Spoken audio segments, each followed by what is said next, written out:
wanting Charlie's caricature to survive when the actual Charlie Kirk individual, who Charlie Kirk actually is so much more important.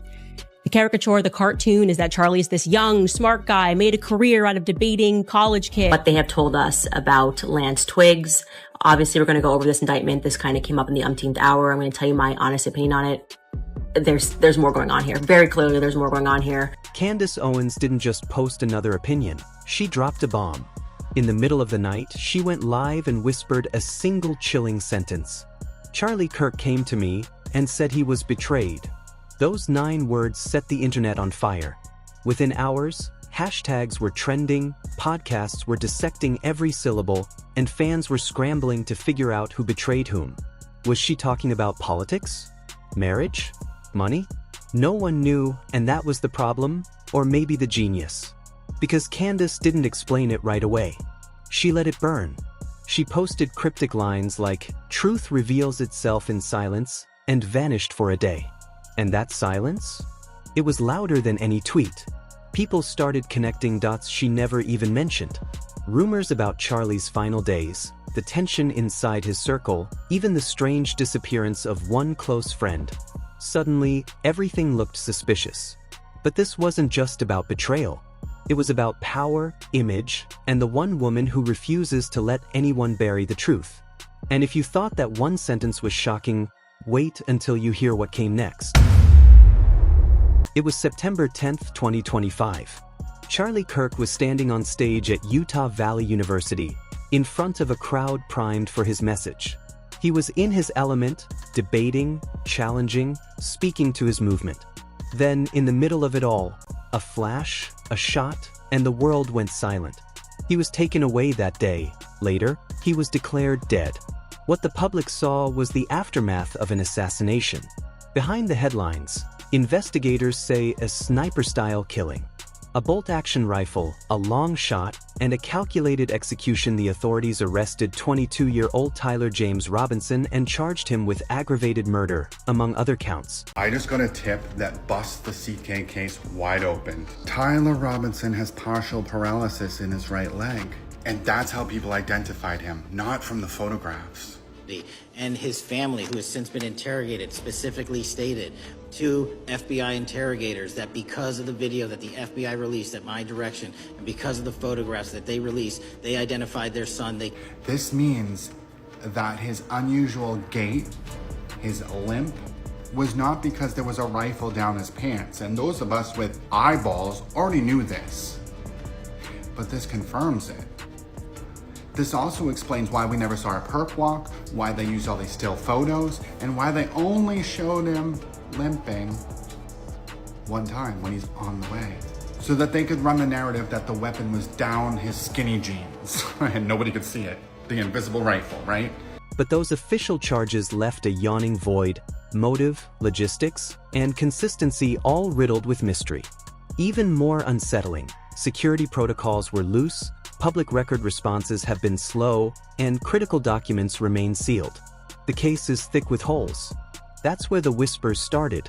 Whispers that this was more than politics gone bad. It was personal. It was inside. And it was engineered. What came next wasn't just debate or outrage. It was exposure. Because if they could do this to him on the stage, they could hide the truth behind every official word. But Candace Owens insists she's not buying it, and she's about to tear the facade down. So here's where it gets wild. Candace Owens didn't just talk about Charlie Kirk, she said he literally came to her. In a dream. Middle of the night, lights off, total silence, and she claims Charlie's voice whispered one thing: "I was betrayed." That's all it took. Boom, internet meltdown. People went from mourning to full-on detective mode in seconds. Twitter threads, Reddit theories, TikTok edits. Everyone was digging. Who betrayed him? Was it his team? His wife? His so-called friends? Nobody knew, and Candace wasn't saying. She just dropped hints like, "The truth always shows up wearing familiar faces," and then disappeared for a day. Classic Candace move, drop a bomb, let the fire spread. Then came the screenshots, real text messages Charlie supposedly sent just 2 days before he was gone. He said he was under pressure to stay quiet. I want to take the start of this show to address some of the things that have been going around on public, namely about a group text chain that has been made known and released by Candace Owens. And I just want to address it head on because, that was a screen grab that I had shared with people. So it is authentic. And I want to go into it because I actually am really excited that the truth is. Pressure from who? That's when the whispers turned into a roar.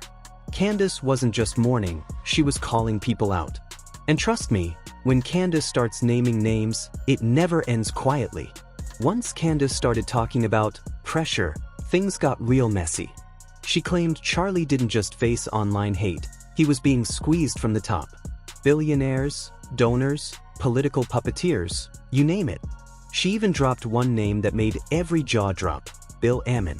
According to her, this guy wasn't just throwing money around, he was pulling strings. Candace says he tried to buy Charlie's silence over his stance on Israel. Now, Ammon's team rushed out and denied everything, calling her story delusional. But by then, the internet had already decided someone powerful didn't want Charlie speaking. Threads started popping up about secret meetings, suspicious texts, even rumors of blackmail. And Candace? Oh, she leaned right in. If they think they can shut me up, they better come prepared, she tweeted, and it went viral. Her followers started calling it the pressure plot, claiming Charlie's final days weren't about politics at all, but power. And if Candace was right, the betrayal wasn't random, it was organized. The moment Candace said, betrayal, people started side-eyeing everyone around Charlie Kirk, especially the ones who were too quiet. His so-called allies went radio silent, his staff deleted old posts, and the internet did what it does best, it dug. That's when one name kept bubbling up, Erica Kirk, Charlie's wife. A woman once seen as picture-perfect, smiling at rallies, posting family dinners, always proud of her man. But after the assassination, boom, vanished. No posts, no statements, total blackout. Then out of nowhere she came back online with a caption that read, "You have no idea what fire you've started in this woman." Yeah, that lit the match. Fans started asking, was it grief or guilt? Neighbors whispered about late-night fights, money stress, and unsettled debts. The image of the devoted wife suddenly looked more like a mystery no one could solve. Meanwhile, Candace doubled down. Every cryptic quote, every live stream, felt like she was talking straight to Erica without ever saying her name. And the deeper she went, the darker the story got, because the betrayal might have been sleeping right beside him. After Candace dropped that "someone close" bomb, the internet exploded. Every comment section turned into a war zone. People weren't just asking questions, they were throwing accusations, posting screenshots, and dragging names that had never even been mentioned. One minute it was heartbreak, the next it was chaos. Everyone wanted to know who she meant, and nobody wanted to be wrong. Candace saw it all, and instead of calming things down, she poured gasoline on it. She went live again, no makeup, shaking with fury. Her voice cracked as she said, "He wasn't betrayed by strangers. He was betrayed by trust." That line hit like lightning. You could feel it. This wasn't performance. This was pain turned to fire. The chat went insane. Thousands of hearts, crying emojis, question marks flying up the screen.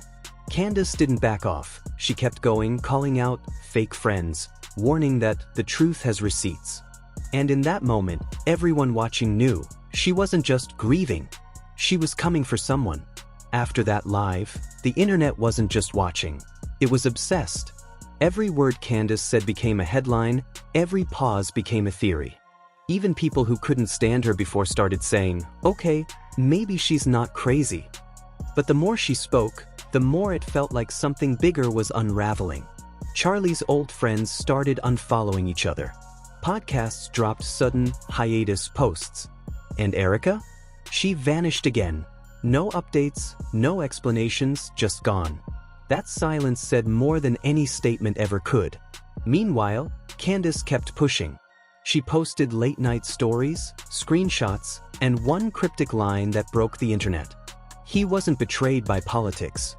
He was betrayed by love. That was it. the whole thing shifted. People stopped asking how Charlie was killed and started asking who wanted him quiet. Now the world's split in two, those who think Candace has lost it, and those who believe she's the only one brave enough to say what everyone else is afraid to. So what do you think? Did Candace expose a buried truth, or just light a fire that no one can put out?